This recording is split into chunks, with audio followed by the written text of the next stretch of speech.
The fall of Arogundade the Invincible. In the ancient lands of Oyoile, where the sun kissed the earth with golden rays and the drums of war never ceased, there rose a warrior unlike any other, Arogundade, the son of thunder.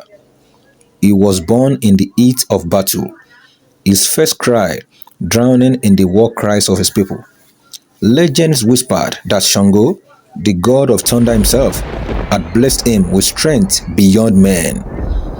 From a young age, Arogundade was a terror on the battlefield.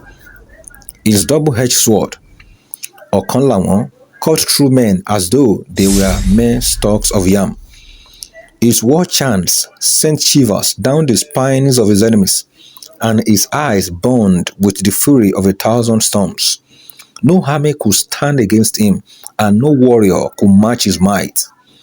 He conquered Egba, bent the warriors of Ijebu to their nails, and stormed the great walls of Ife, forcing even the Reverend Ooni to surrender.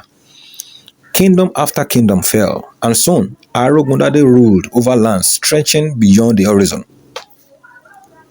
But as his power grew, so did his pride. He began to see himself as greater than the gods, dismissing the wisdom of the elders and mocking the oracles. He declared himself Akandaye, the one chosen before time.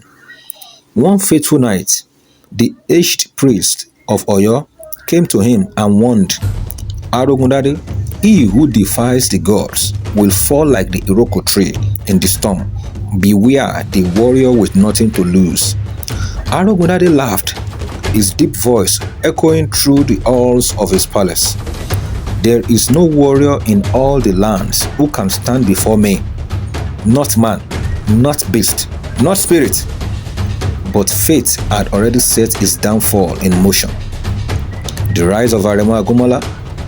In the village of Ipara, a young warrior named Aremo Ogumola had grown up listening to tales of Arogundade's cruelty. His people had suffered under the mighty warrior's rule.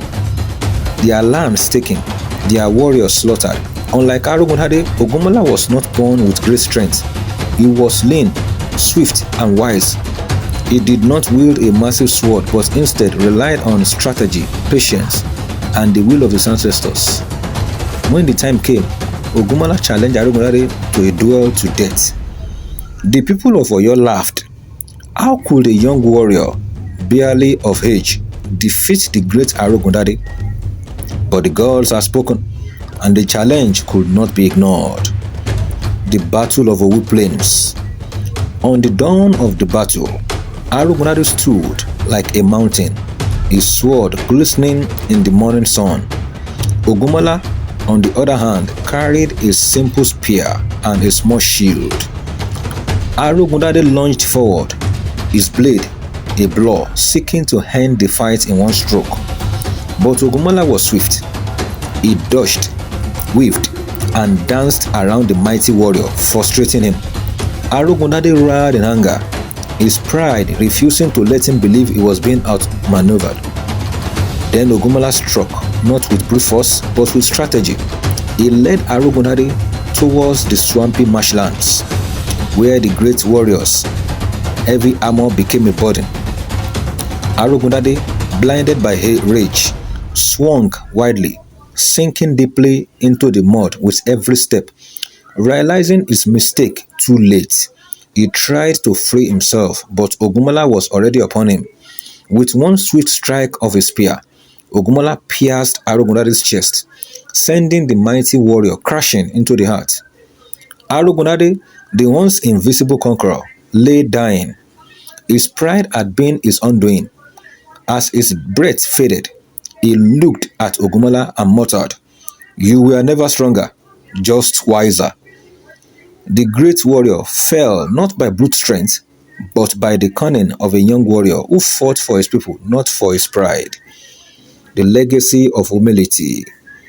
Ogumola became a great ruler, not by fear, but by wisdom. He restored the lands Arogundade had taken and taught his people that true power was not in the sword, but in the heart and mind.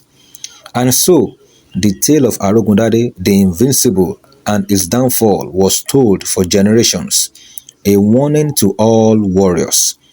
Pride may make a man mighty, but wisdom will always bring him that. It will always bring him down.